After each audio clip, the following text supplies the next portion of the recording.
Dan Allah bawan Allah taimako muke nema. Taimako wani iri?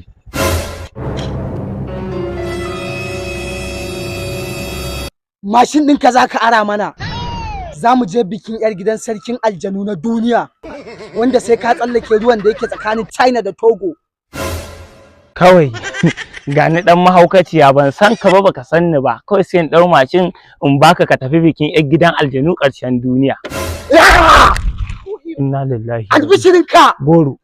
Ba za ka ƙara minti 5 ba anan za ka mutu. Inna lillahi wa inna ilaihi. Amma kar ka ji komai.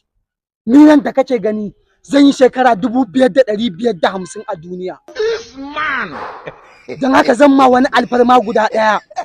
Ka san mu aljanu muna da taimako. A cikin shekarun da zan yi, zan ɗauki 50 ɗin kai, zan ɗora ma akan shekarunka. Masha Allah. Kaga za ka jima a duniya. Amma da sharaɗi sai ka ara mana mashin ɗinka mun je. Ka jira mu anan minti 10 yayi yawa mun je mun dawo. Karbi ka tsaya kana tunani. Karbi ba tunani nake ba. Sauka.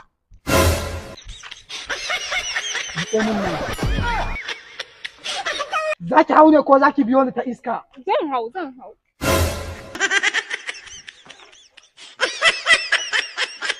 Abu a hankali, miliyan 1.500 ne sarkin aljanu. Ka daina kallon mu, ka kalli can, ba ruwanka.